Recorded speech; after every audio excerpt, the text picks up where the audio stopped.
The house in Queen Anne's Gate had achieved that state of apparent simplicity which, like a perfect complexion, is all art. The great drawing-room, restored after a fashion periodically favored by the more resolute hostesses, showed a pale and gold severity relieved by small disturbances. A low spill of white syringa in a shallow bowl, a shock of crimson at the throat of a portrait, the ripple of a silk dress as a woman turned half away and half towards someone she had not intended to see. The air was faintly scented, syringa again, and a suggestion of beeswax and warmed linen. Dame Portia Mandeville, whose dark hair had been allowed to grey itself at the temples in a manner that conferred authority upon kindness, moved with her judicial grace from guest to guest.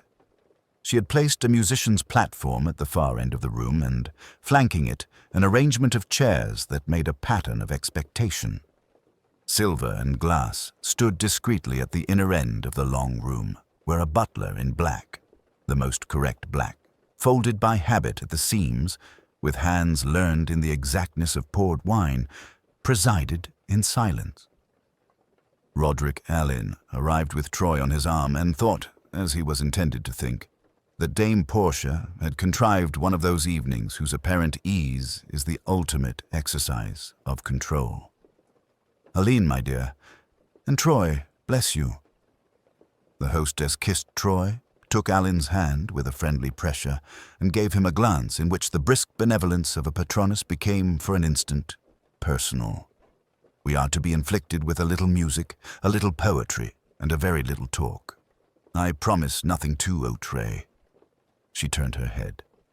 "Mr. Trevithick, do bring your brows out of their thunderclouds and meet a detective who won't charge you with modernism." The young man thus addressed came up with the shyly combative manner of a person who expects both praise and correction in the same breath. He had the pale, inward-looking face of certain musicians, with a trick of seeming to listen to something just behind one's shoulder. "Inspector," he said, and then to Troy, almost under his breath, as if speaking to his own idea of painters, "Mrs. Alleyn." "Mr. Trevithick," said Troy, with her grave, pleasant voice that never altered itself to patronize. "Dame Portia tells us you've written a song cycle." "A cycle," he said, and smiled for the first time. "A small one." "Sweet Venom's Refrain," Dame Portia supplied. "He will tell you it is ironic." I suspected of being candid. "I wrote the words," Trevithick said, flushing. "It is uncivil to poets to do so, but the poet I wanted was busy being dead." This remark might have seemed ostentatious in other company. Here it earned the mild approval of the house. People gathered themselves as if lightly at attention. The critic, Mr. Lionel Ashe, who had a long upper lip and the air of a man perpetually reading proofs in his head, drifted within earshot. "Then you are your own worst enemy," he murmured. "It's a profession, Mr. Trevithick, but one cannot deny it must be a convenience. Who sings your Venom?" "Miss Saffron," Dame Portia said. There was an infinitesimal shift, like the first movement in a flock of birds. Miss Claudia Saffron had entered rather later than politeness required. She had the contralto's gift of making silence look like sound. The peculiar beauty of her head and shoulders appeared to belong to a window in some Italian church rather than to a London drawing-room. She was not young. She was past the age when it is charming to be late, which made her lateness a sort of declaration. "I still may." "Portia," she said tranquilly, taking the hostess's hand on her arm. "Forgive me. There was a driver who misunderstood." "Of course," said Dame Portia, without any effort at belief. "You know everyone. Sir Basil is here, and Dr. Morrow. Crispin Dalling, somewhere behind the white narcissus like a boy in a pantomime forest. Miss Fielding," she added, noticing a slight girl with a pencil and a formidable pin-cushion of a notebook, "do distribute the programs as if we were not in church." The slight girl, Miss Nesta Fielding, who had that competent invisibility which is the particular armor of secretaries, began to move along the chairs, placing the pale, hand-printed cards with a concentration that was not at all timid. Alain watched her. He had often thought that the arrangement of small things, cards on chairs, glasses on trays, in these rooms was where the truth of them lay. A woman like Nesta Fielding had been taught that the faultless placing of a program saves someone else from a social disaster, and herself from notice. "Drink, sir." The butler had come so gently that Alain might have thought he'd imagined him. He accepted something white and perfectly cold. Troy, who rarely drank anything stronger than an art student's tea, asked for lemonade and received, Alain noticed, the exact lemonade that suited her. Not too sweet, not too tart. The butler's name, he later gathered, was Cleeve. It was the right name for the right butler, with its suggestion of narrow, guarded places and an edge. Sir Basil Carteret had installed himself near the sash window with a view of the street, and had adopted the posture of a man who could be coaxed into animating himself if asked by the right person. He wore his remarkable old-fashionedness as a distinction, like the comma of white forelock on his otherwise orderly hair. He enjoyed being the last of something. Alain had met him once before, and remembered the way he had looked at Troy's work with a reflective hostility that was almost gentlemanly. "Troy," he said now, drawing himself up out of his self-portrait of repose, "I see you. And Mr. Alain, we are all asked to adore the new." His mouth primmed itself. He made it very nearly funny.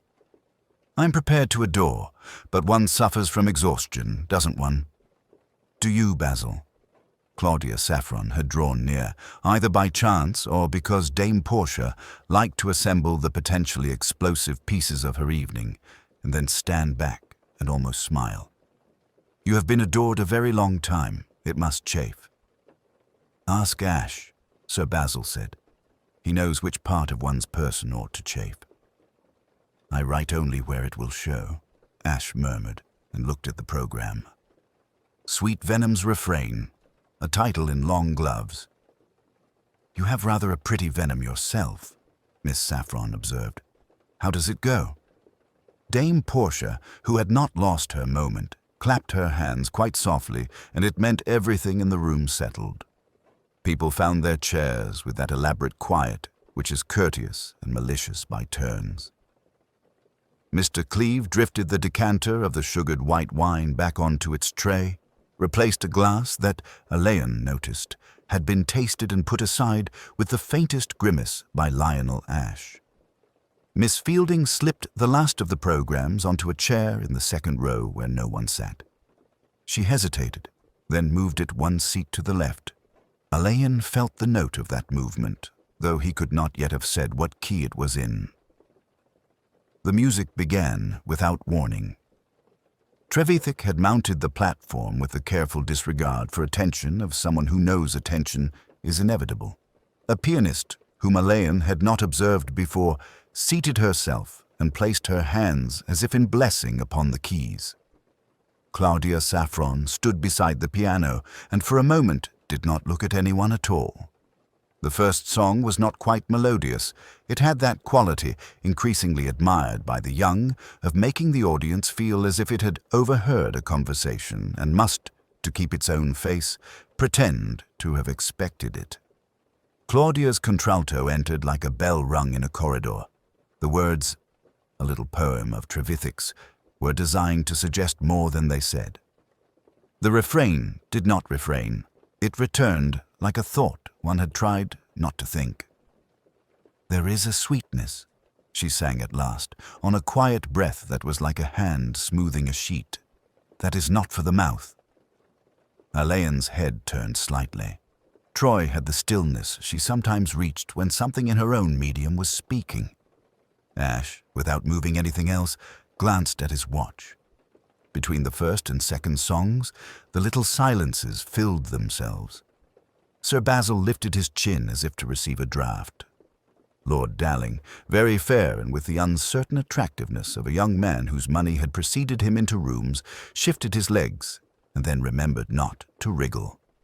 Dr. Gideon Morrow, whose calm beard and thoughtful forehead made him look like some benevolent plant lover in an old woodcut, sat quite straight and blinked twice, as if to adjust to this modern rainfall on his classical roof. In the pause before the fourth song, Miss Saffron lifted a small silver box and breathed upon what it contained. Alain knew that gesture. Singers carry relief around with them as if it were the excuse for their profession. Honey pastilles, glycerine drops, something against dryness. She did not offer it to the pianist. That, too, was a sort of conversation. After the fifth song, Ash put down his glass and took up a pencil. There was no spectacle. The pencil did not sharpen itself audibly. No one licked the end. It did not snap. But the act gathered an air of the irrevocable. The cycle, such as it was, concluded. The audience, obedient to Dame Portia's code, applauded not too much and not too little. Claudia Saffron bowed with both dignity and that touch of amusement which permits the recipient to forget the mechanics of gratitude. Trevithick looked as if he had been told he would live. The pianist received the exact applause proportionate to her own exactness. "There," Dame Portia said, like a judge summing up gently for the defense. "We shall have an interval. Mr. Cleeve, the cordial, Nestor, do see whether Miss Saffron is supplied." The butler went, not quickly and not slowly. Nestor Fielding, already at the flank of the platform, came forward with a glass of water upon which a thin slice of lemon barely floated. She stood, waiting to be noticed, and when the pianist took the glass, Miss Fielding moved away with the careful absence of someone who knows that her shadow might be seen. "Troy," Alain said under his breath, "what are those white flowers?" "Syringa," Troy said. "Mock orange." She sounded faintly amused. "You hate it. You're trying not to." "It's the smell of decent women plotting," he said. "Isn't that horrible of me?" "Very," said Troy, and liked him for having said it. Dr. Morrow had established himself beside Claudia Saffron and was saying something about the Hesperides. "Sweetness and a guarded fruit," he observed. "Poison and sweets are on intimate terms. The Greeks knew. In Euripides, honey is a cousin to knife work. Did you choose your title, Miss Saffron, or did Mr. Trevithick choose it for you?" "I chose it for the audience," Claudia said, accepting a glass from Mr. Cleeve, who had materialized between them with his resigned decanter and his air of being unable, for professional reasons, to hear Greek. "Julian's titles are worse than his trousers." "Which are beyond rebuke," Ash remarked, drifting past with a smile whose edges had been properly honed. "Miss Saffron, you found your lower register quite readily. The text lies. It does not say what the notes mean. I admire a deception." "Your profession, Mr. Ash?" she said very low. "Are you sure you have not wandered into mine?" "Children," Dame Portia murmured. "Be pretty, Mr. Alain. Are you thinking thoughts?" "I try not to in good houses," Alain said. "See that you don't. Julian will be wretched if you do. He adores police. I have forbidden him to adore you." Trevithick, flushed and grave, had come up with a glass of the white cordial in his hand and a program rolled tightly in the other. Miss Saffron in the third, the little hesitation before mouth. "You were right. I wrote the wrong slur." "I know," she said, the edges of her mouth softening. "You wrote it for a throat you haven't heard yet." "Claudia," Lord Dalling said, with the clumsy boldness of the very young rich. "You were ripping." There was the smallest shock at that word. Dame Portia contrived to intercept it. "Crispin, darling, don't express yourself like a regatta. Dr. Morrow will take offense on the chorus's behalf." The chorus was spared. Mr. Cleeve stood with the tray to one side of the little group. Ash had his pencil. Sir Basil, his view of the window. Nestor Fielding was counting glasses with a small professional frown. The syringa smelt as if sweetness were a property of air, not of flowers. Alain's mind, which was a hospitable place in which suspicion sat down as a matter of course, but was not encouraged to start conversations, noted 2 additional points, lightly as one makes a mental shopping list. First, Miss Saffron's silver box lay upon the lip of the piano, and a thin, sticky mark shone on its edge. Second, Lionel Ashe had asked for water, and Cleve had brought him, without confusion, the water that stood always at the sideboard, and not the decanted cordial that went the rounds before music. It would have been possible to make something of that. Instead, Alan made nothing. He had come to listen and be polite. He did as he was told. He accepted from Cleve's persuasive silver a thimble glass of sweetness and said to Troy, "You'll tell me about Sir Basil's new portrait." She said, "It's a very old ghost wearing a new dress," and smiled as if her own words were rude. They were not. They were a painter's economy. From the hall came the discreet stir of latecomers who were no longer fashionable enough to be forgiven. Miss Fielding edged to the doorway and, with the practical tact of a sensible young woman, routed them towards chairs that would show them no more than civility.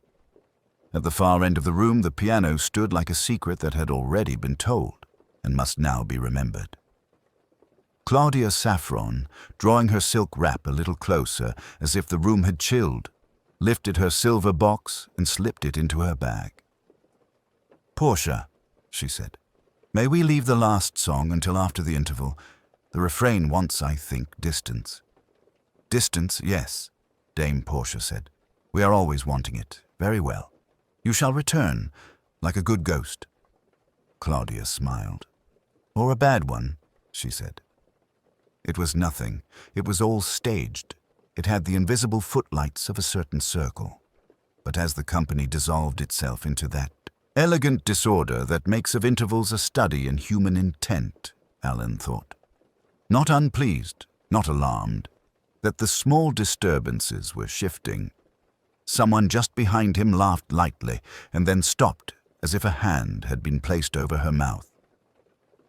Mr. Ashe wrote a single word and underlined it twice.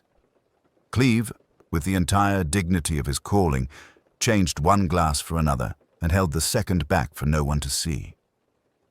It was the sort of evening, Alain thought, that could go off with the perfect silence of a well-made watch, or stop equally neatly. He hoped for the first and had trained himself to expect the second.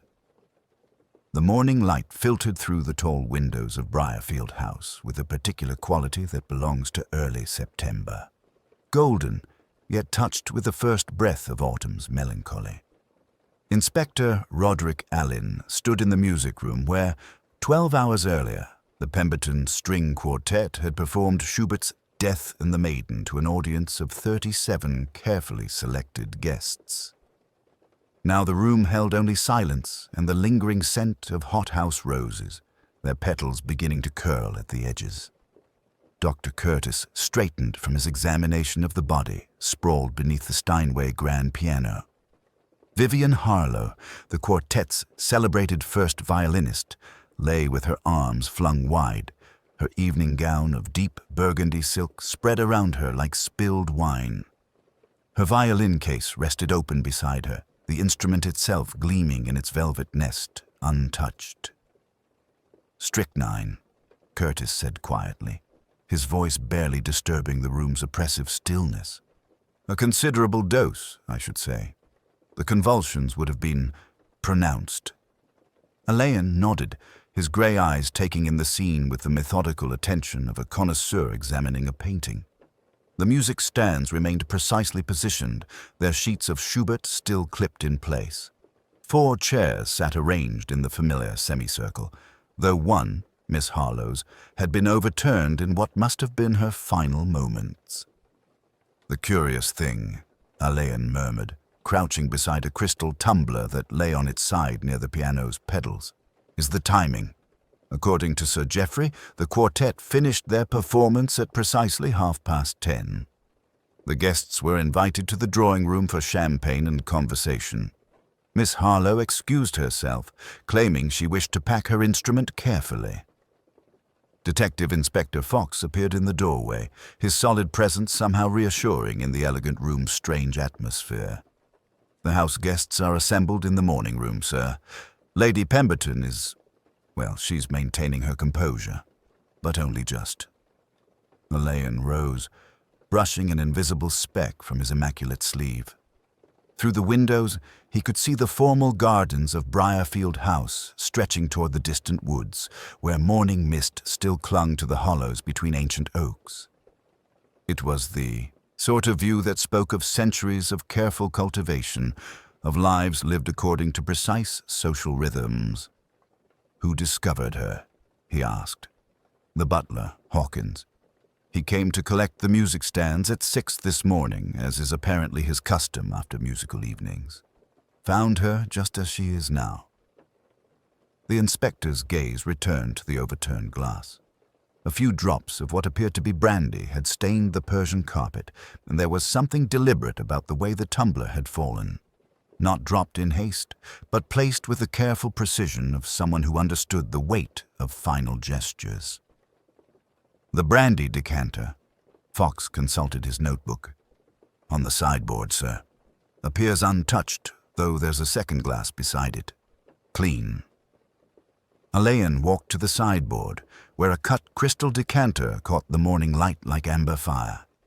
2 glasses stood beside it, one pristine, the other bearing the faint residue of whatever Miss Harlowe had drunk in her final moments. The arrangement was almost ceremonial in its formality. "She knew," he said softly, more to himself than to Fox.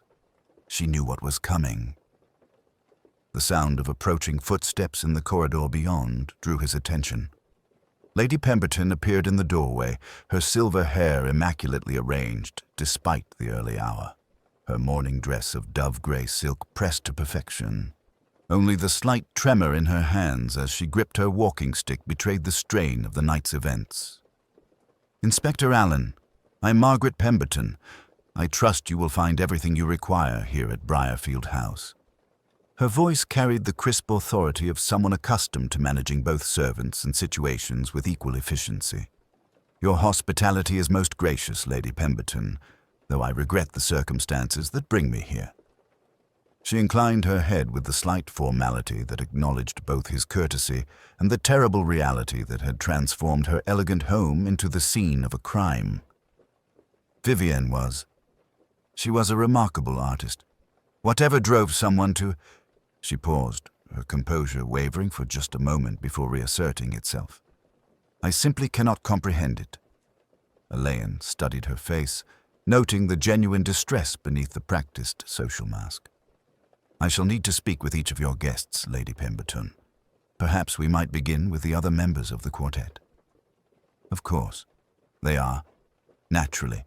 They are quite devastated. Vivienne was not merely their colleague, but their friend of many years." She hesitated, then added with careful precision, "Though I should perhaps mention that there had been some tension recently. Nothing dramatic, you understand, but the artistic temperament can be rather demanding." The inspector's eyebrows rose slightly. "Tension?" "Professional matters, I believe. Questions of repertoire. Perhaps certain personal entanglements that had begun to affect their musical partnership." Lady Pemberton's tone suggested that while she had observed these undercurrents, she had maintained the discretion expected of a hostess of her standing.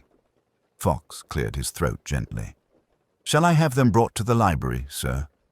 "The library will do admirably." Alain took one final look around the music room, his gaze lingering on the violin case with its precious, silent occupant. "And Fox, ensure that no one disturbs this room until the photographer has finished his work." As they prepared to leave, a shaft of sunlight struck the crystal tumbler, sending prismatic reflections dancing across the walls like scattered notes from an unfinished symphony. Inspector Allen came into the music room with the tone of the house already in his ear, a carefully modulated hush, like a piece held at pianissimo out of deference to something dreadful. The room, with its pale paneling and tall windows curtained in watered silk, smelt faintly of beeswax and orchids. Chairs remained as they had been left at the interval, turned in the discreet disorder of polite diversion, and on the rosewood piano the program lay open at the new piece, its title, Sweet Venom's Refrain, faintly underlined in pencil. That small insistence seemed almost indecorous now. He had seen enough rooms after the fact to know what clamoured and what merely whispered. This one whispered. The hostess, Lady Lennox, stood with a hand at her pearls and talked to Sergeant Fox with a kind of self-possession that was less armour than ritual. 2 or 3 guests, kept as far as possible from curiosity and narrative, made islands of themselves and kept their voices even. The butler had the admirable air of a man supervising a complicated dinner that required no more attention than was its due. It would do. Alain inclined his head to Lady Lennox and went through the small door to the tapestry room where Miss Vale had been found, and was still. A narrow chamber, really, a place kept to be visited for its coolness and the blue pastoral framed under glass. The chair into which she had subsided was not one that invited. It had been chosen for other reasons. She was not precisely fallen. The line of her throat showed white against the black of her concert gown. Her hand, soft and useless, lay open on the arm of the chair as if waiting for applause that had not come. He did not touch her. He saw the tiny, unmodest detail of powder lodged along her temple where she had, almost automatically, once pressed a handkerchief. He saw a glaze at the eye and the minute contraction at the lips which are not pain but protest. The little silver vinaigrette at her elbow was open. It offered, incongruous, given the room's looks, a faint sweetness. Not perfume, not exactly. Beyond it, on a small table, stood a teacup and saucer, half a slice of lemon abandoned beside a spoon. A ring of moisture faintly marked the wood, imperfectly wiped. Another cup sat with a delicate crescent of lipstick at the rim. The colour, he thought, did not appear to be hers. The room's window stood open by an inch. The curtain breathed in and out as if the house had taken to respiration for the want of hers. Fox came in soundlessly and stood. They had worked together too long to need murmurings that filled the air with authority.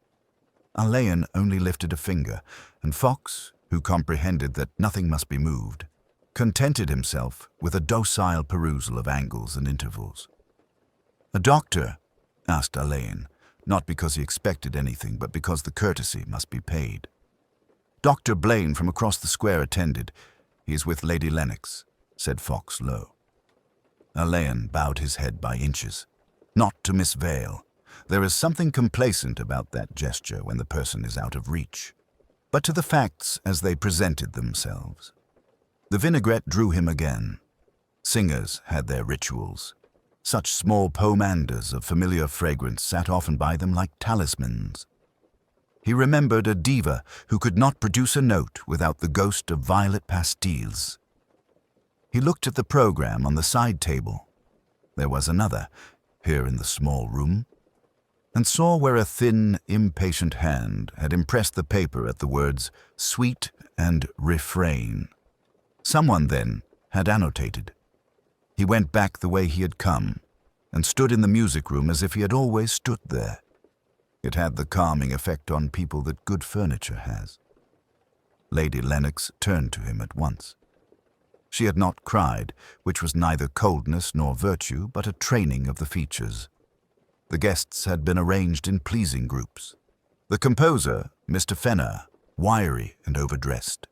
A painter with a look of having found himself in the wrong theatre. A military gentleman upon whom the most delicate of moustaches sat like punctuation. And a girl with a head of springing, absurd hair who had the air of not being quite permitted to have the feelings she evidently possessed. "Lady Lennox," Alain said, "and let the sympathy be read but not advertised. I must ask you to bear with us for a little." She nodded. "Of course. I'm so— Good heavens, Mr. Fenner, sit down." Mr. Fenner did not sit down. He was angry, which was his way of sorrowing. "Miss Vale this is monstrous," he said with a flurry of cuffs. "In my house, Lady Lennox's house, after a performance. During an interval—" "After an interval," said Alain mildly. He was looking now at the piano, which had been closed with formality. On the music rack lay not only the new score, but a neat sheaf of something older, something in which the ink had the brownness acquired by paper that has had years applied to it.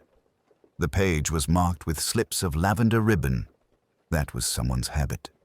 He remembered ribbon somewhere else.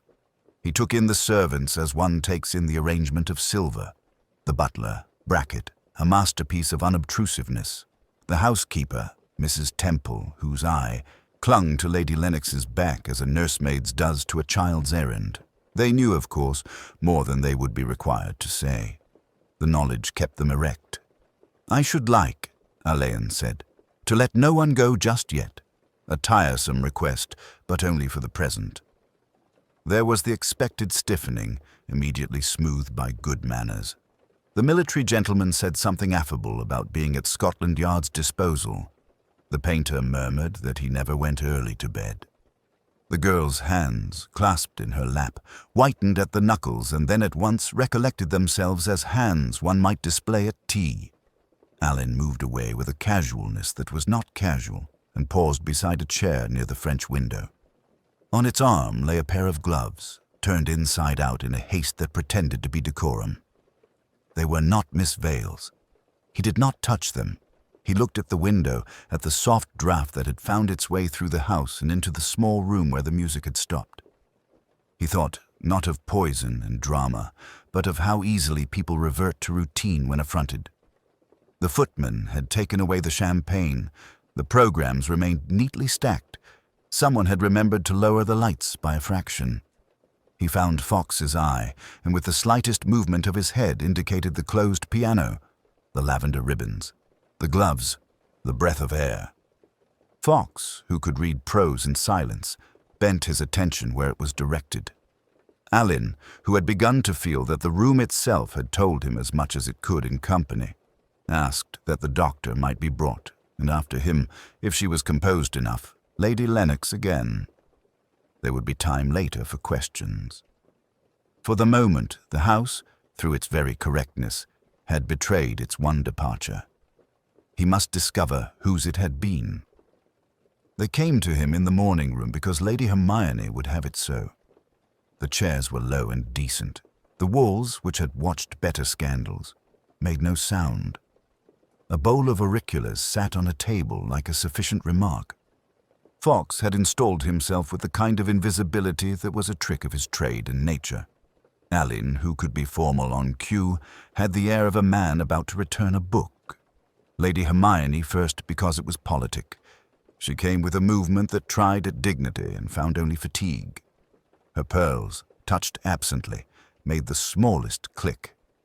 It was intended to be a rehearsal without observers, she said, but Mr. Lowe, Peregrine Lowe, had been good enough to take an interest in Basil's work, and one does not send away a friend, whatever one thinks of his column. Quite, Alain said. I cannot bear that it happened here.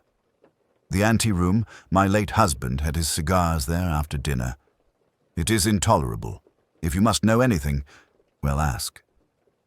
She sat very upright and folded her gloved hands, a gesture past usefulness and into habit. Mr. Lowe, Alain said, was said to have a taste for sweet cordials.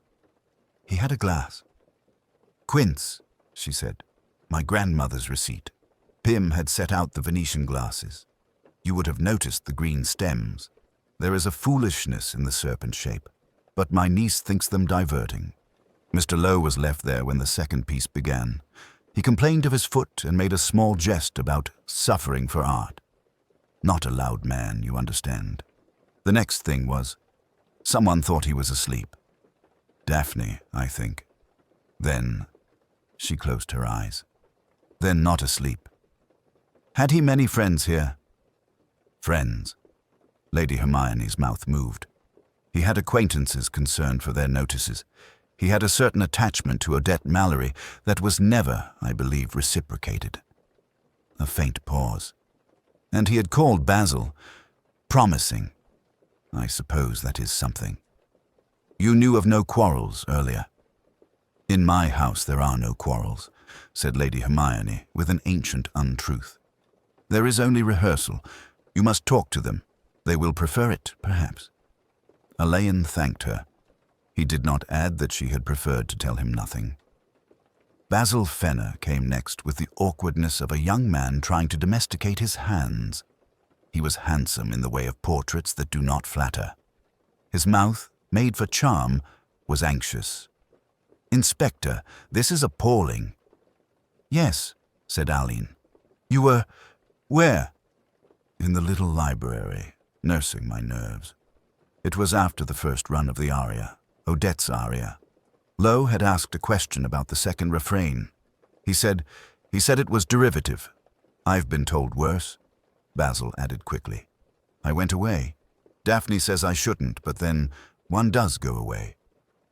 "Did you speak with Mr. Lowe later?" "Only about wine. He wanted something sweet. I told him to ask Pym. We're all in Pym's hands." Basil looked at his fingers, as if music might have stained them. "I did not poison him, Inspector. I say it at once because it's in the air."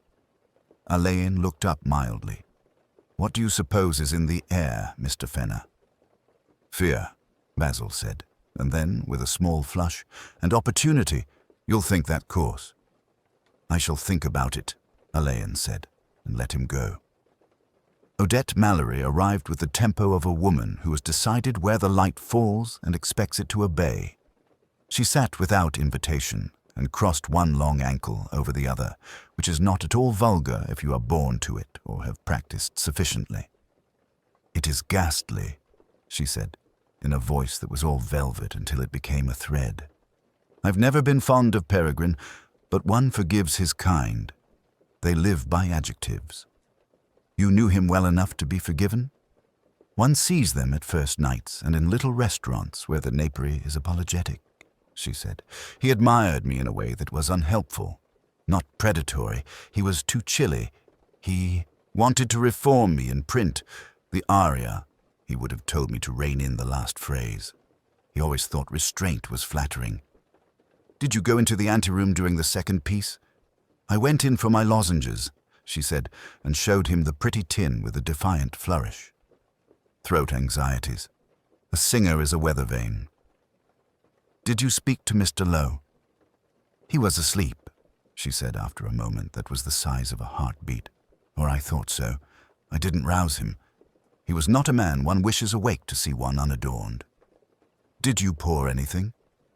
"Inspector," said Odette, eyes widening to a theatrical innocence she could not help. "If I had, would I tell you?" "You might," Alain said. "Some women tell one everything to make a point. Some tell nothing to make a better one." She smiled without warmth. "Then let us say I tell you what suits the aria. You may put me down as capricious." Rowan Field, the painter, was the first to sit on the edge of the chair and appear to feel its edge. He had paint under one nail, and the grey look of a man who has slept in a studio because he preferred it. "I was behind the screen," he said, nodding towards the music room with a sort of apology. "Checking a sight line. The new drop wants convincing the audience that the perspective belongs to them.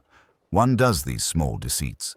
I saw Lowe go in, and Odette, and Basil earlier, and Miss Lavington twice." "Twice?" Alain said. "She carried a little shawl the second time," Rowan murmured. "For the draft, I think. She's very dutiful. There was a glass with a serpent stem on the edge of the sideboard. Someone had moved it. I notice edges. You moved it?" "I didn't dare," said Rowan. "In other houses I would, but not here. The butler frightens one into good behavior." "Did you like Mr. Lowe?" Rowan breathed out. "No. He knew things about color that he ought not to have known if he meant to be fair." Daphne Lavington came last like a note not yet struck. She was in pale blue and looked as if she ought to have been younger. Her hands were empty. Alain noticed the emptiness with more attention than he gave bracelets. "I went in for the program we had left," she said before he asked, "because Basil forgets things. Mr. Lowe was so still. I touched his sleeve. It was very cold in there." "You did not call out?" "I do not like to make a fuss," she said, and there were tears that did not fall. "Lady Hermione says there is nothing more lowering than a scene. Did you pour him anything?" "No," said Daphne. "Mr. Lowe did not like me. Why should he not? He said the word decorative to me as if it were a stain, she said simply, and stood up, because one learns to make an end.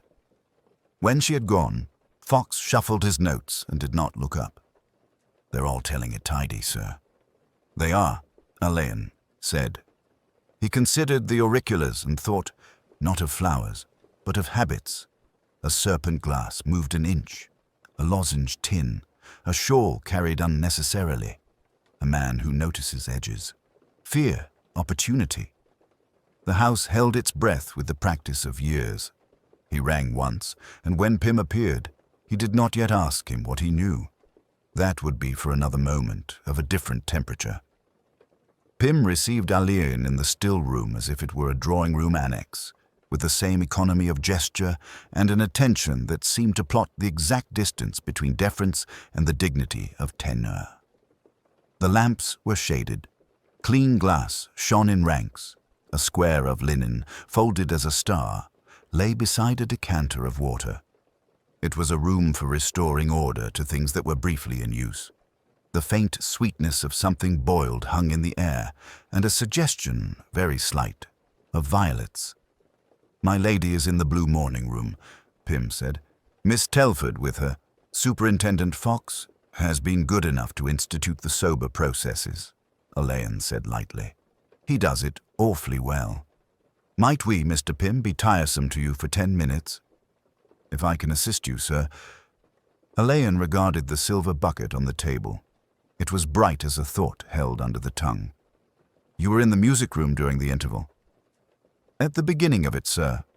We had the little tables set in the anteroom. Light things only. Mrs. Bracy thinks it better so. The trolleys mark the carpet. The guests were agreeable. There was some little movement towards the window screens. Mr. Harcourt admired the lacquer cabinet. Miss Lascelles was laughing. And Dr. Morell. Pym's hands were as motionless as decanters. He stayed near the pianoforte. Mr. Ashe spoke to him. After that, I didn't observe him particularly. There were requests for hot water.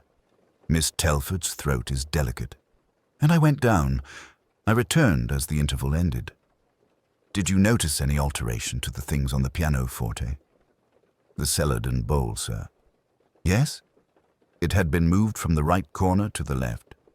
I can't say by whom. The cloth beneath it was faintly dented where it had been. One gets an eye.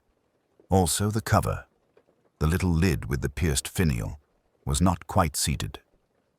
"And had you seated it?" "I had, sir." Alain let this settle. Fox, he knew, would take it down as if to arrest it on paper. He listened again to the room, the minute ticking of a clock, and, beyond the door, a soft stirring that might be Mrs. Bracy. "Tell me the order. Who goes in first with the trays?" "James, sir. I follow. Mrs. Bracy oversees from the threshold. If there is question of shifting furniture, Baines is called, but that is not usual." "Did Baines go in?" "No, sir." Alain's eyes moved to the bucket. It was empty. A little damp ring had etched a brief history on the table. "There was no champagne during the interval?" "Only at the reception, sir. After the first part, my lady thought it better. Well, Dr. Morell was particular." "In what way?" "About his singers. He said bubbles were the enemy. We provided tisane and very light things. The little violets, sir, of which he ate one habitually." Pym was silent. Not obstinate, Alain thought, but exacting in his loyalty to facts. He had taken one on Tuesday at rehearsal. It was noticed because Miss Lascelles had not seen them before and was amused. Dr. Morell said something in Latin. He was a gentleman with expressions. "And last night?" "I couldn't say if he took one. I did not observe him take it." Mrs. Bracy appeared with a folded apron and the air of one called upstage and accused of forgetting a line. She curtsied to the rank of the inquiry and glanced, quick as pins, from Alain to Pym. "If you'll excuse me, Mr. Pym, I told Elsie to bring the covers in, and she's got the vapors." "The poor, silly." "Mrs. Bracy," Alain said, "you are the sovereign of routine in this house. I should be grateful if you would sketch it for me. Only what you do when there is a musical evening. It's no trouble to say. My lady likes things orderly. The music room is done first, then the anteroom. We put out the celadon bowl because my lady's sister gave it her and it looks well on the piano. The sweets are from Charbonnel's, except the violets which come from Madame Lefebvre in South Audley Street. They're better kept cool. We don't leave them out until just before. And last night they were brought out late, between 9 and 1:15. I remember because the mantel clock chimed as I lifted the lid. The lid is delicate. I always take it off myself. I'd set the bowl to the right because Mr. Harcourt is untidy and had flung his portfolio to the left earlier. I don't like to see paper by the keys. Later on, I saw it had been shifted. I put it back when we cleared after the guests went in again. Who cleared? James and me. And the bowl felt sticky. She said it reluctantly. A servant's adjectives are reluctant. They are admissions of intimacy. Pym glanced at her, very slightly. Not very, she added, only that you could tell someone with a warm hand had had it up. That's all, sir. Alain nodded. Miss Telford asked for hot water. She always does. But last night, she rang at the same time as she always rings. Pym said smoothly, as if to draw the line back across something that might be construed as deviation. Half an hour before the reception for her tea, and once at the interval. It is Miss Telford's habit to take her tea plain. Without lemon, Mrs. Bracy contributed, and at once looked as if she regretted it. We don't put lemon near the silver if we can help it. It takes the shine off. Quite. Alain smiled. Miss Telford did not go into the music room during the interval? She said she wouldn't, Mrs. Bracy murmured. She's shy of the company. But you saw her. She came by the passage. She had papers in her hand. She walks quick. And you, Mr. Pym? Pym allowed his eyelids a brief reflection. I saw Miss Telford, yes, sir, pass the anteroom door and go towards the stair to the gallery. Mr. Harcourt went into the music room. He said he wanted to see his design in the light. Then the bell sounded for the end. Alain rose. He did not think they lied. They held themselves like people in a house that has been struck by lightning in clear weather, fearful of saying the stupid thing that invites catastrophe, devoted to the ritual that might repair it. He looked again at the immaculate ranks of glass and the folded star of linen. One thing more, he said. The key to the lacquer cabinet in the anteroom. Who keeps it? My lady, Pym said. Or Miss Telford, if my lady is engaged. And last night? My lady had it, Pym said. She asked me for it at 7. It was returned at 11:30. By? Pym's pause was as slight as the dent in a cloth. Miss Telford, sir? Alain thanked them and, going out, caught the drifting edge of fragrance from the passage, that faint, old-fashioned sweetness that reinvented itself as memory rather than present fact. He thought, without articulating it even to Fox, that it was in such fragrances the servants lived, odors of polish and sugar and violets. And in them, sometimes, a story lingered that would not at first be told. He would have to listen to the way the house breathed. The house knew. Alain asked Fox to give him an unmolested quarter-hour with the dressing-room. Fox, deferential and heavy-footed, withdrew as if the carpet might bruise beneath his tread. The room had been tidied in that delicate, defensive way that suggests nothing at all has been disturbed. It was a careful deceit.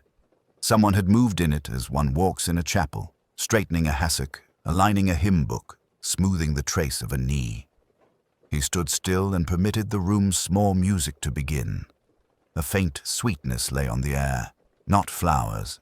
The lilies had gone at last, removed by an invisible hand, but something sugary, too bright for the subdued palette of powder and pomade. He crossed to the tea tray on the narrow table and saw that the silver teaspoon, monogram upright, had been placed handle left. The saucer bore 2 stains. The larger, nearly circular, was the comfortable mark of the cup. The lesser was a comma of honey that had dried with neat edges. In its dish, The honey had taken on the dull, clotted look of something often warmed and not always covered. The glass lemon squeezer sat with a segment collapsed in it like a fallen petal. The lemon itself had been cut, not with a knife from the tray, but with something serrated. Its edge showed small, aggressive scallops. The dresser, in their earlier phraseless exchange, had said, "She never took honey, sir. It made her too soft. Honey is for light voices, if you'll pardon me." And yet here it lay, a comma declaring itself, quiet, compromising. He lifted the music, Sweet Venom's Refrain, the title in an elegant hand on the front of her brown paper-covered score. There were no fingerprints that the over-eager might see, of course, and no page had been dog-eared. But at the aria that had brought the room to that curated awed stillness earlier in the evening, there were pencil marks. They were faint, cautious, a dynamic shaved down to PP, and a breath mark slipped like a little hook between two bars. The handwriting sloped leftward, a trait he had noticed in the playwright's signature and in the director's irritated note on the prompt copy. Madame, the vocal coach, wrote strongly upright, as if scolding. The dead woman had not, to his knowledge, permitted editorial liberties. He remembered the dresser's quick little nod. "No pencil in the mistress's music, sir. She kept it as printed and herself as written. She said that was art." He let the paper fall back into place and turned, stooping to the carpet. The pattern, Persian, exhausted, offered up a pinhead of white near the skirting board. He nudged it into view. It was the corner of a wrapper, crimped and glossy, with a foreign word fragment, pastille, but not the brand he had seen the hostess keep in a baccarat jar for guests after dinner. Those were lavender lozenges and square. This wrapper had curved like a little shell. He remembered the understudy's poor mouth, perpetually dry, and how she had clutched at a small tin she kept in a pocket. He let the thought stand where it was and did not invite it closer. The clock on the mantel, a small French creature with gilded reproofs, said 9:15. He knew because the butler had told him that it was wound with punctilious affection at 9 precisely each evening and had been for 30 years. Its ticking now was complicated by a faint irregularity, a hesitation at the top of each minute. He lifted it gently and found beneath it the ghost of a circle in dust. The clock had been moved and replaced slightly askew. He could not tell when, but he could say who would not do such a thing. The butler would rather have removed his gloves than misalign that little universe. There was another small thing. The water carafe on the washstand was set with the handle left. He tried, without forcing it, to conjure the small domestic pantomime of a woman in bustle and wrapper. Reaching. Left-handed? The dresser had set the glass, he supposed, but the dresser would know her mistress's hand.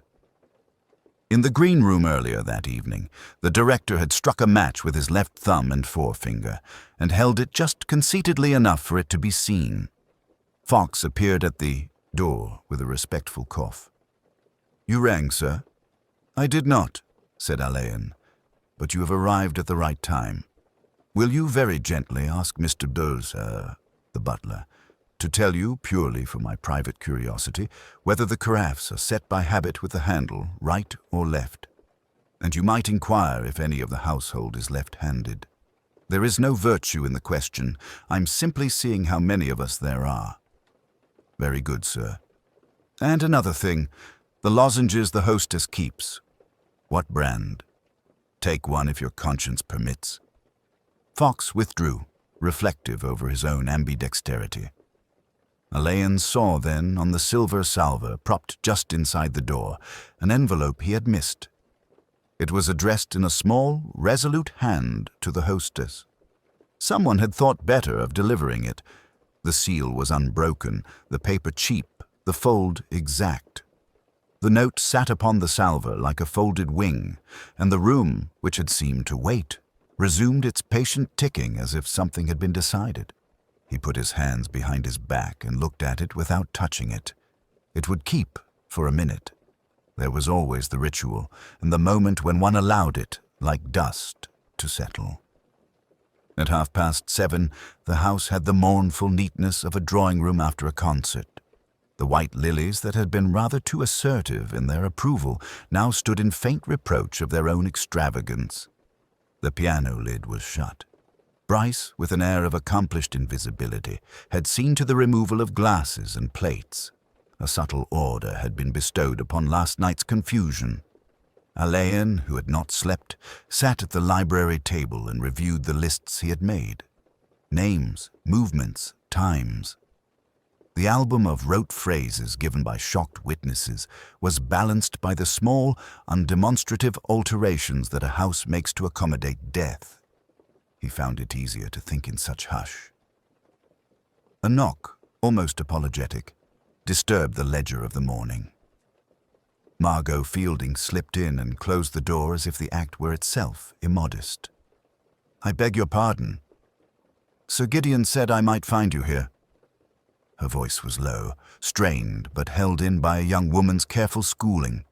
She wore no cosmetics and had tied a scarf with the determination of someone who must do something correctly. "Of course," Alain said. "You were early." "I didn't sleep. There's a note. For me. It came. At least, I found it under my door." She held out a square of thick cream paper folded without a crease, a theatre girl's learned plot of exactness, set aside for that raw morning. He took it and waited. She had the nerves of those who have rehearsed composure. One saw her pitch for it as a singer finds a note. "You might read it, please," she said. The script was a slanted, practiced hand, the sort that can assume personalities. It said, "Margot, we must talk. Bring my pastilles. Come to the music room at 1. See." Alan looked at her. "You did not go?" "No. Inspector, I kept thinking it was a joke, a filthy joke. Then I thought, perhaps some misunderstanding, but I couldn't. I put a chair against the door and sat with my feet on it. I don't know how long." "You told no one?" She shook her head. Mr. Ashe he'd been very odd. And Basil was drinking like a swan on a lake.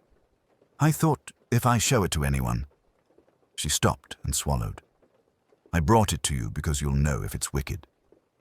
"Is this Celia Arden's paper?" he asked. "Yes. Sir Gideon keeps a similar stock for letters, but this is hers. The faint scent. She always had violet water on her wrists. It gets everywhere." He smelt it. Something like violets, but fainter. The residue of a habit. "And you were to bring her pastille. She kept a reserve tin, you know. We all do. My throat." Margot steadied herself. "I don't have mine anymore. I would never. There are awful jokes about understudies. I couldn't bear." Her eyes, which had the clearness of uncynical youth, filled and then thought better of it. "Thank you," he said. "You've done wisely to bring this." He was still holding the note when the door opened with the hesitancy of a trained footman intruding upon persons of rank who might be engaged in grief. Bryce advanced with that impeccable modesty which manages, all the same, to suggest authority. "Sir," he said, "there is a small matter. Mr. Ashe left the house before first bell. He did not, I gather, inform Sir Gideon. Miss Vale inquired for him and was unanswered. At what hour did you last see Mr. Ashe?" "Shortly after 1, sir. He came to the pantry passage and asked for the key to the music room. He stated that he required to fetch his manuscript, which he had, it seems, left behind. I replied that the room was closed for the night. He then asked for water. I advised him where he might find same. He was, if I may say so, excited." "Excited?" "Not precisely. Flustered, sir. As if one expected and found not what one thought to find. And afterwards, I made my rounds. The window in the music room was unlatched. Only a fraction, sir. No draught would have known it." "Thank you." When Bryce had withdrawn, closing the door with that small, consoling sound a good butler imparts to doors, Alain said, You did not show this to Mr. Ashe. I haven't seen him since last night. He was disagreeable at supper. He said he'd had enough of critics and patrons and girls who cannot hold a line. Meaning me, I suppose. Margot managed a smile that admitted the possibility without malice. I told him I sang as I was told. Alain rose. "Come," he said. "We will look at the music room together." It lay in that particular quiet rooms have when they have both heard music and not known what to do with it in the aftermath. The grand piano's lid was down, but the floorboard was smudged at the edge as if someone had, in the dark, tried the keys and lost the nerve for a sound. On the floor under the piano, Alain's torch found the flattened circle of a lozenge tin. It had been trodden upon lightly and left askew, as if its trespass were an embarrassment. He lifted it with his handkerchief. No label, only the small impressed star that these tins sometimes affect. He did not open it. "Celia's?" Margot whispered. "Perhaps. Or anyone's who shares the habit," he said. "Did Miss Arden keep such a tin in her bag?" "In her bag and in her dressing case. She joked that her voice paid the bills and she must feed it as you feed a horse. She never left them out." He stood by the window. It yielded, the latch having been set not quite home. Outside, the mews had its Sunday blankness. A cat enjoyed the unearned sunlight on a wall. Across the sill ran the faintest pale arc where a hand, perhaps moist, had sought purchase. On the carpet, not far from the skirting board, he saw an infinitesimal glitter and bent over it. A bead of something, frost of sugar or powder. He straightened. "Would you ask Bryce to bring Miss Vale to me?" he said, "and tell Sir Gideon that I shall want to see Mr. Anders before luncheon." Margot went. Alone, Alain held the tin a moment and then set it on the piano as one sets down a subject that must keep its own counsel. The window said very little. The room persisted in its good breeding. Somewhere in the house a clock chided the hour that had not been met, and the lilies reproached nobody at all.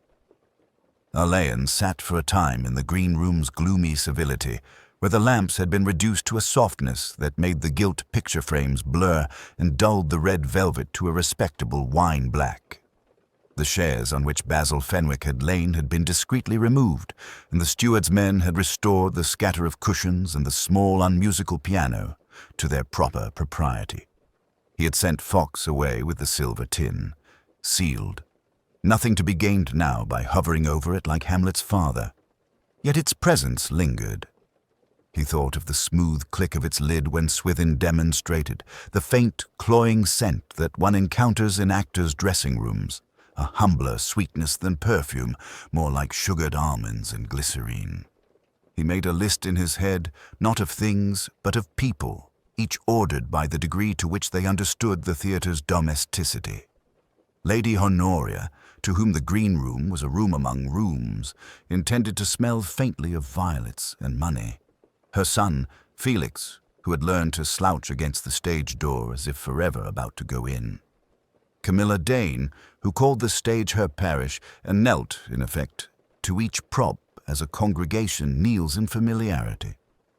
Miss Laura Pryor, the secretary whose precise, unadorned person had moved through these chambers like a decimal point gliding across someone else's extravagances. And Dr. Peveril, looking at it all with that scholar's detachment which at once set him apart and, if one looked twice, tethered him to the need to be consulted. Because Basil's death, if it was to be called murder, depended on someone having known the ways of this room. There had been, Swithin had said with his worried tight hands, a change. Mr. Fenwick's tin had been on the table before the rehearsal. "He keeps it on his person, sir," Swithin had murmured, not petulant, but certain. Always. Later, when they found the body, the tin was there again, but open as if a familiar habit had been interrupted and completed by a stranger's intention. Alain remembered Camilla's remark, too casual not to have been weighed, about Basil's fondness for lozenges to soften the acid, as she had put it. She had smiled at the diction coach while she said it, but her eyes had searched over Alan's shoulder, estimating. He remembered, too, Miss Pryor's little collapse, the momentary paling and the hand gripping the back of a chair. It had been nothing much. She was apologetic almost before she returned to her equilibrium, and yet one noticed that she had not had the nerves of a woman whose occupation was to negotiate other people's, until this. The letter, found in Basil's pocket, had been called into being like a conjurer's dove. It asked for a meeting and assumed an intimacy that nobody, upon questioning, was prepared to claim. It came, apparently, from Lady Honoria's study, written on that powder-grey paper she favoured for her grander correspondences, and typed in a temper that produced an uneven E and a self-important M. The ribbon on the machine was old. One could see the maize-coloured understrike where the ink failed it. Miss Pryor's machine wore its own mannerism, a slight ascendancy at the end of each line, as if the thing were lifting its head to contradict. He had noticed that in the invitation notes to the rehearsal, still lying in the silver entree dish in the hall. The letter in Basil's pocket, however, strained after a different accent. To say this aloud would be premature. To himself it tidied the edges. He crossed to the piano. On its fallboard lay the score of Sweet Venom, the second act's refrain neatly penciled with dynamic whispers, Dolce non troppo. There were darker indentations where someone had pressed harder in a moment of feeling, a smudge where the side of a hand had rested. Beside the score, a handkerchief had been folded into a surgical rectangle. Toby Stratton, the designer, had used it to wipe paint from his fingers earlier in the evening. Paint flecks persisted, green and fake gold. Alain touched none of it. He pictured Toby as he had been during Fox's quiet questioning, lounging on a table's edge, legs swinging, making a jest of his own workmanlike pride. Toby would not poison a man. He would daub poison on a panel if asked what shade it ought to be. "Sir?" Swithin stood in the doorway, having entered with the silence of his profession. "Yes, Swithin." The household wonders if the decanters might be restored to the library. Her ladyship said she would be obliged. By all means. But not the ratafia. "No, sir." Swithin paused. Mr. Fenwick objected to ratafia. He said it was a confection masquerading as a wine. "Did he?"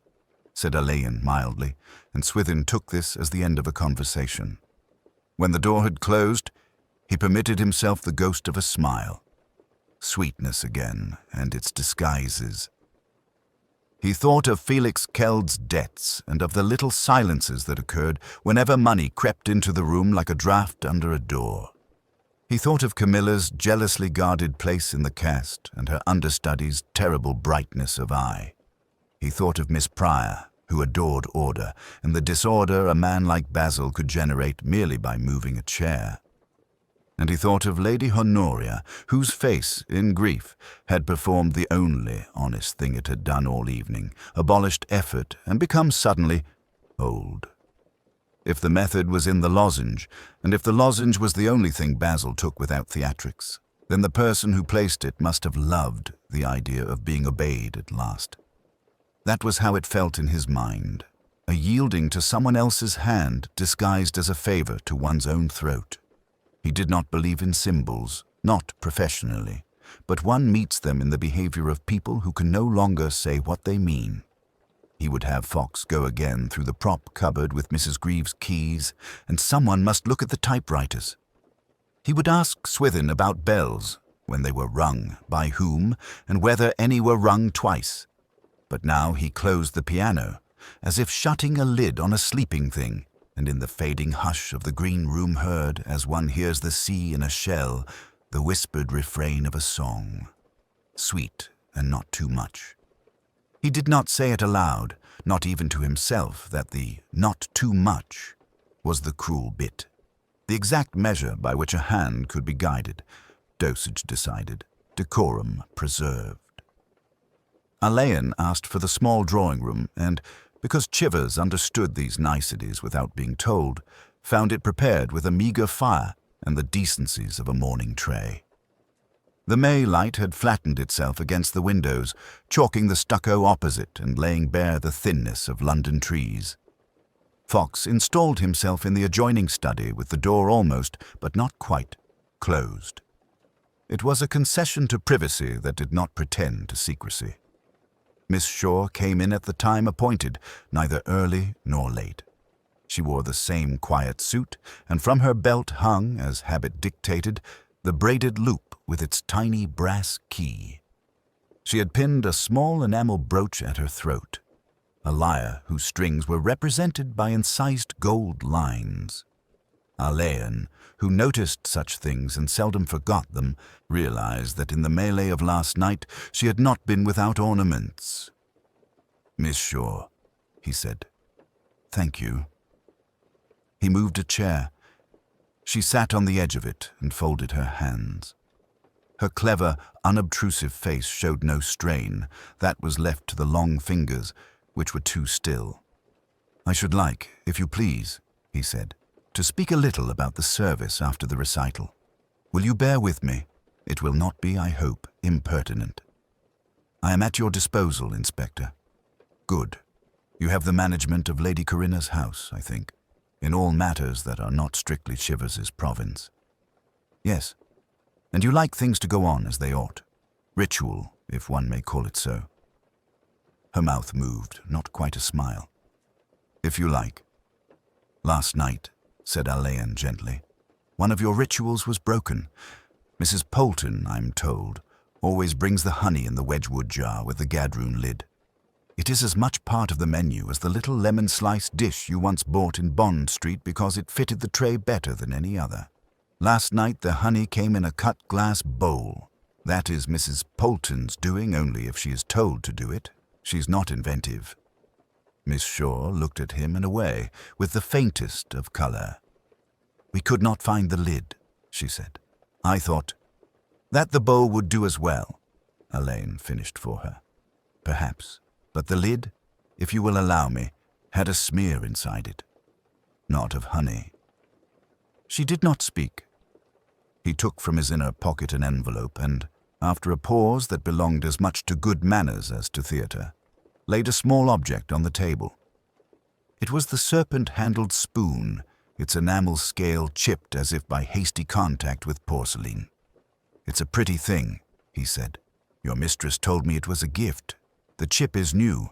The smear, no longer present, you may be relieved to hear, was bitter, like bad almonds, but not precisely." Miss Shaw's hands tightened.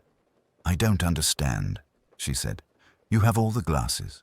Dr. Curtis took what he wanted. What more? Only the pattern," said Alain.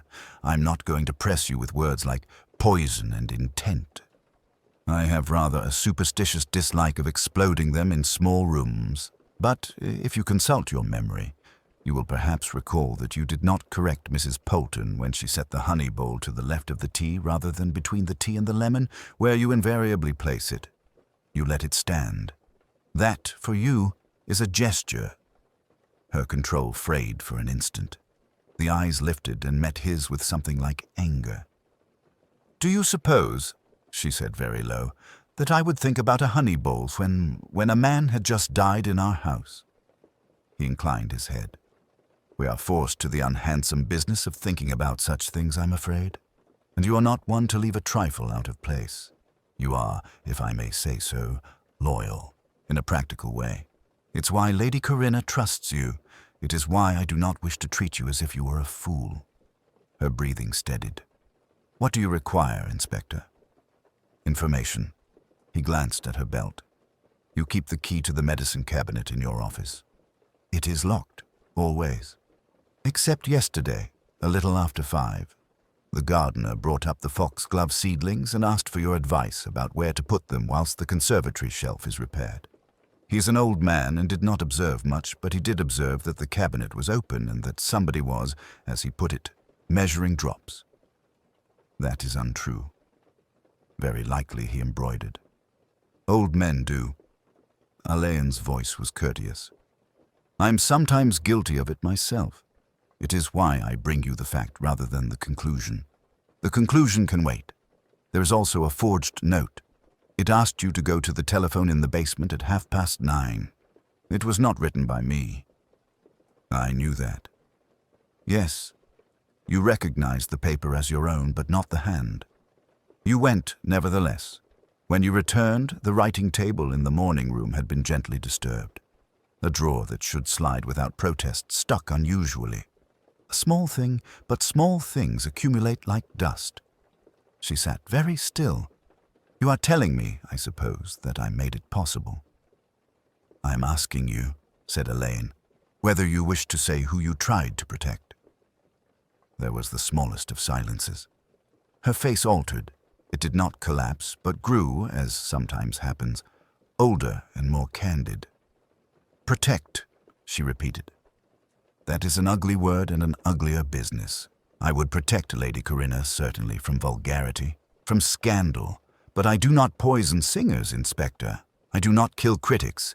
If something was altered, it was altered to avert something worse. Worse than this? It was not irony, only inquiry. She looked past him at the windows where the light had whitened. There are deaths that take a long time, she said. Of houses, of reputations. People who have built something can see it crumbled by the small exposures of an evening. I cannot make you understand. I'm the wrong person. I'm always the wrong person. Miss Shaw, he said, you are the exact person. You know what others do not know and will not say. If you believe me at all, believe that I am not hunting for a dramatic scene. I want to put the right name to the right action. I have it, I think. We need not say it now. She closed her eyes and opened them. Will you, please, spare Lady Corinna until you must not? He inclined his head. If it lies within my discretion. She rose and would have gone, but at the door she turned back, not to him, but to the spoon on the table. That, she said in an almost conversational tone, was given by Sir Peregrine to Miss Vane. A silly thing. He has a taste for such prettinesses. It is not in her case. No, said Elaine. It was in the fern by the conservatory steps. She went out. Fox came in, with something like a question in his heavy face. Elaine picked up the spoon and put it away. We shall ask them, he said, to sit quietly for a little in the music room. If there is to be any speaking, I prefer that the worst of it be said there. He looked about the small room one last time as if there might be a clue in the way the light lay across the tray. We are close, Burr Fox. We shan't blurt. They were gathered in the green saloon because the chintz never quite managed to be comfortable, and the fire had a habit of muttering rather than blazing. Lady Honoria sat very upright at the far end of the sofa, with her hands folded atop a handkerchief that had been in her family before Waterloo. Daphne Corbett, pale and painfully composed, had been placed by the mantelpiece as if her small figure might absorb heat by proximity. Mr. Seton turned a signet round and round, as if worried by its fidelity. Conrad Fielding stood near the pianoforte with his back half-turned, as though it had been settled between himself and the instrument that they would keep one another in countenance. The butler, Mr. Pringle, had removed the tea-tray some time ago and contrived to be nowhere and everywhere at once. Elaine had a gentleness that filled a room without ever pressing on it. He stood by the low table where the score of Sweet Venom's Refrain lay open, its pages innocent as a child's copybook. He touched the corner of a bar with the tip of a finger, and then wiped the gesture away on his handkerchief, as if the music had made a small inky claim upon him that ought to be settled. "If you will forgive me," he said, "I should like to speak of trifles. So much in this case has been trifling. The chip on a honey lid, an uncharacteristic smudge on a glove, the order of a tray." "Trifles," said Mr. Seton, and seemed about to laugh, but thought better of it. Miss Vale, Elaine went on, very levelly, had habits as firm as her top notes. She would not go on until she had dipped a spoon, your silver one, Lady Honoria, first to the lemon and then to the honey. Mr. Pringle has served that same tray to her for 3 seasons, and he is precise to a degree that makes those of us who are not precise feel vaguely apologetic. Lemon on the left, honey on the right. He does not err. Lady Honoria made a small sound that might have been approval of her butler or distress at the intruding detail. "It was not so when Miss Vale took her last drink," said Alain. They had been reversed. Mr. Pringle had set them correctly at 8:15. At 8:28 they had changed places. At 8:35 Miss Vale was dead. Conrad Fielding's shoulders shifted against the polished wood. "The poison," Alain said, and his eyes rested on the open score as if it might shelter. "The notion was aconitine. Gardeners call it monkshood. It blooms in the glass house at the East End. One cannot prepare it without care. Gloves must be worn. One would not touch the face afterwards. One would be careful where one wiped one's fingers. One might use a scarf. There was a scarf on Miss Corbett's chair, scent of violets, which had been used to polish, or rather smear, something sticky from a hand. Miss Corbett, you have said you did not take your scarf with you at the interval." "I left it in the anteroom. Everyone knows—" Daphne stopped and clasped her little hands so hard that the knuckles whitened. "Everyone knows," Alain said, "that Miss Vale quarrelled with Mr. Fielding at 5 minutes past 8. Mr. Seton had offered her an American tour. She had consented. The engagement to Mr. Fielding was to be reconsidered. That was the word, I think." Conrad turned then, not quickly. He had about him the air of a man late to his own funeral. "You cannot," he said, and his voice was all pianist, soft with a pedalled sustain. "You cannot be sure of that." "I'm sure," said Alain, "that a note was forged. The hand is not Miss Vale's. It asked Mr. Seton to wait in the conservatory for a conversation that did not occur. It removed him very neatly from the passage outside her room. I'm sure Mr. Pringle saw a figure go through the service door that only staff, that is to say, those who trouble to watch staff, use. I am sure of the chip on the honey lid, which is new tonight, and of the fact that Miss Vale tapped the lid lightly twice after use. She was a ritualist. The lid, after her, was not tapped. It was dropped. One does that when one is hurried, or when one's hands are unsteady, or when one is not accustomed to the ritual one is imitating. He paused and allowed the silence to arrange itself. The fire murmured. Lady Honoria's fan clicked, and Mr. Satan's signet made its 8th revolution. "Mr. Fielding," Alain said, and there was no weight in the way the name was spoken. It simply fell into the space that had been waiting for it. "You went to the glass house before 7. The gardener is proud of his monkshood. He told me as much. And noticed your interest. You went to Miss Vale's room at 8:27 by the corridor behind the gong stand. Mr. Pringle, who thinks himself responsible for the soul of this house, saw you. He did not speak at once because he believed there had been a lover's quarrel, and that in the scale of human failings, love always deserves one more minute. He has since remembered your request for a second spoon." Conrad looked at Mr. Pringle in a long, slow way that was not reproachful. "I had not," he said, "meant the note. That was clumsy." He turned his head a fraction, as if to offer the profile that had always served him best on publicity stills. "She wished to go. She wished to take herself where I could not accompany her. She would not have survived herself in that life. It is kinder—" "No," Daphne said, barely above a breath. "It is ownership." Alain inclined his head, as if acknowledging a remark suitably made in a drawing-room.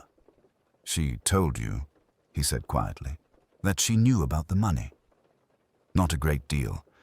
Enough to make you fear that the sinecure you had imagined for yourself would dissolve. You were not poor, Mr. Fielding. You were frightened. There is a difference, and it is important to the law. Even to me." Conrad's hands made an absurd little cradle of themselves, as if he were about to catch a note that might drop and break. "It was," he said, and the quiet was absolute. "So very quick." "In the room," Alain said. "Yes. In life, Mr. Fielding, it was slow." He did not move toward the bell rope, and Mr. Pringle did not move toward the door. The paws held them as lightly and securely as a net holds butterflies. Then Lady Honoria lifted her handkerchief as if to make some domestic signal about cigarettes or sherry, and found that it would not do. The house had acquired that hush which follows upon a night too full of people. In the morning room the camellias drooped with the delicate insolence of flowers that have seen too much, and the print of a champagne saucer, ill-wiped, made a lunette upon the polished table. Alain, who disliked to impose the full weight of the law upon a drawing-room, stood by the fire and let the silence grow until it acknowledged him. Celia Rook, who had been so faultlessly serviceable that no one could recall the shape of her hand, sat very straight on the edge of a chair, her gloves still on. She had the air of someone who has learned to endure pauses as other women endure bad lighting. Lady Honoria, rigid in a chair by the window, seemed absorbed by the skyline of her own square. Her face, in profile, had the tautness of an allegorical figure. Mr. Pascal brought coffee without sound and went out as if erasing himself. "I think," Alain said, and his voice did not disturb the room, "that we needn't summon anyone else." Lady Honoria moved, almost imperceptibly. Celia did not. She turned her head to him when she was ready. "Of course," she said. Her voice had the small, precise vibration of a well-tuned string. "Mr. Fox is here," Alain went on, "and a car. I told him to wait in the hall." "Thank you," Celia said. It was almost absurd, that courtesy. Lady Honoria spoke then. "You have made your point, Inspector. If there is to be an arraignment, perhaps it might be conducted with an attempt at discretion." Alain inclined his head. "There will be no appearance at the door, ma'am.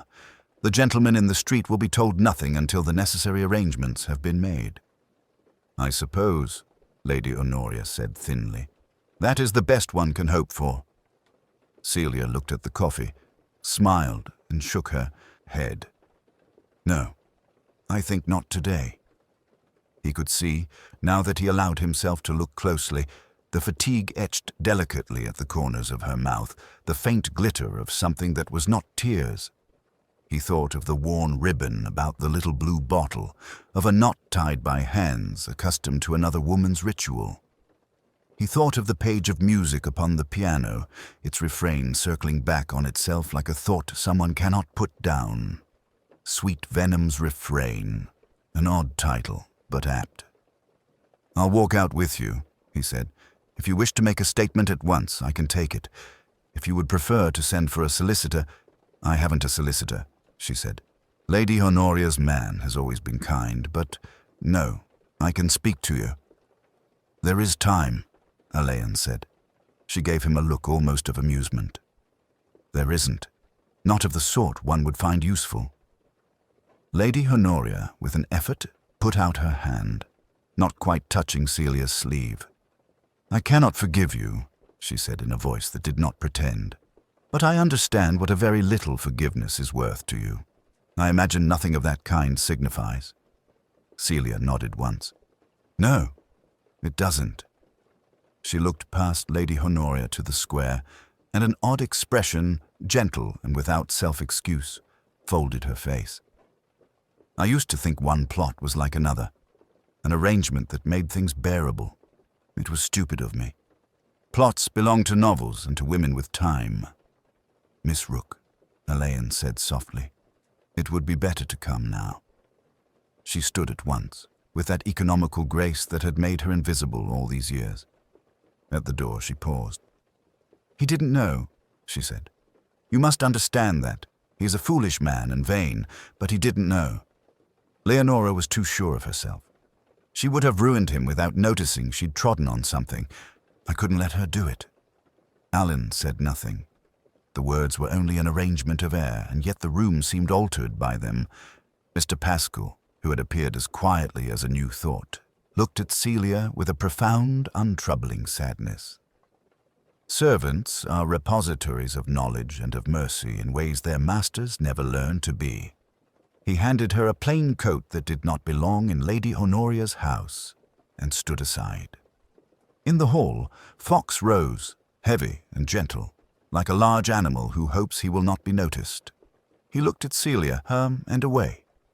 "Miss," he said, and his voice had a kindness not inconsistent with his occupation. Celia put on her coat with neat hands. "Inspector," she said to Elaine, "if I make a statement now, must I speak of the garden?" She did not look at anyone as she said it. "The garden?" Elaine asked. "The monk's hood by the south wall," she said. "Lady Honoria thinks it romantic that something so poisonous should flower so beautifully. It was convenient, that's all." Elaine inclined his head. "If it comes into it," he said. She smiled slightly. "Of course it comes into it. Everything does in the end." They went out together. The car door closed with a domestic sound, like the shutting of a cupboard. The little crowd had tired of waiting in the cold and turned away, disappointed of their drama. Lady Honoria remained in her chair until the cars had moved off, and then, with the minute exactitude of a woman who has lived by surfaces, she picked up the saucer and rubbed away the ring it had left on the table. Only then did her hand shake. Elaine, left with the smell of coffee and old camellias, touched the edge of the music paper on the piano. The refrain, carefully marked, returned upon itself. There is justice, and there is its semblance. There is the neatness of evidence and the raggedness of motive. He had always found the latter the more difficult to live with. Outside, in the square, the wind went round and round the railings with the patience of a tune one cannot forget. The house had been reassembled, or so the servants made it appear. Candles that had burned to obedient stubs were replaced, the scatter of programs reclaimed, the crimson chaise in the Chinese room drawn back with an impeccable right angle to its companion table. Fanshawe, who knew how the world should look when the world had misbehaved, moved with that grave tact which does not presume to scold. Outside, Belgrave Square lay in its respectable hush, a circle of lamps breathing their thin light upon damp leaves. Morning would find the facade unaltered. The night's trick would have been folded away. Elaine stood for a moment at the threshold of the music room. The piano had been closed, its glossy lid reflecting a small constellation of chandelier points. Even now he half expected that particular shimmer of air to lift again. That curious, silvery thread Miranda had drawn from her throat as if from some inner lake, bright and cold. He did not indulge himself. He was not given to melodrama. He counted instead the disciplines, the trivial ritual of the throat spray, the folded handkerchief, the tea. So many little proprieties, so much kinder, one thought, than passion, and among them poison, which is native to rules as much as to rage. Fox was there, big and serviceable, his ears still pink from the draught outside. He had a way of standing as if sheltering the end of things. "They've taken him quietly," he said, almost under his breath. "Yes," said Elaine. Fox hesitated. He had the look, not the cornered look. More, Fox searched for it, and, being Fox, did not find a flourish but the practical phrase. As if he'd just set down something heavy. Elaine thought of the hands upon the keyboard, those long, slightly nervous fingers with their pale, clean nails and a little black shadow of polish rubbed at the cuticles. He had noticed that. He noticed too much. "He has been carrying it for some time," he said. "We only saw the end of it." There was the footman, Tom, half in the hall, ready to be sent, and yet unwilling to miss the last movement of the evening. Fanshawe came forward. "We took the liberty, sir," he murmured to Elaine, "of leaving the bell-glass in the library. Her handbag is beneath. The little bottle sits rather prettily under it. It seemed more respectful, sir." "The exhibits will be collected," Elaine said, and his tone was kind. "Thank you, Fanshawe." Lady Honoria appeared in the doorway. the faintest pallor about her eyes as if some powder had remembered tears and receded. She wore, as ever, her armor of pearls. "Inspector," she said, "how very punctual of you to stay. It's the one thing for which I cannot quite thank you." "I understand. I dare say you do." Her mouth twitched. "One thinks, you know, that breeding equips one for tragedy.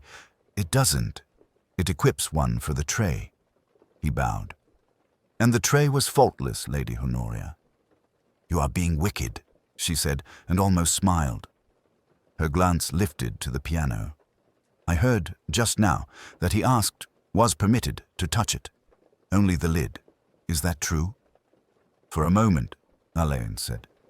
He did not make a sound. "Quieter than murder," she murmured, and then, after a breath, "How flimsy it all is. A young woman's breath, a gentleman's card, the last envelope you people opened. Everything treated with the utmost consideration until it is not." He saw in her that careful recoil from the vulgarity of suffering, the old training grappling with the new wound. "She was very good," he said. "She was better than that. She was useful." Lady Honoria's eyes sharpened as if she had shocked herself. "Forgive me. It's the way we talk to ourselves. We make inventories. When one keeps a house of this size, one does nothing else. But she wasn't a possession. That's the whole of it, isn't it, Inspector?" "The whole," he said, "because with some people one does not burden the obvious with commentary." Fox withdrew to the library, as if he felt a draught. Lady Honoria wandered to the embroidered screen and touched, with one gloved finger, the embroidered beak of a crane. "We shall not put students on the program for a little while," she said. "Dame Sybil is right. The young are too alive." "Dame Sybil would say so," Alain remarked, and allowed the dry curve at the corner of his mouth. "She will come tomorrow and scold the house into decency. She always does." Lady Honoria looked at him again. "Inspector, was there any kindness in it? Any at all?" He considered. He thought of the earlier note, falsely polite, that had drawn the girl to the small room, of the meticulous change of a page in the score, of the alteration of a habit.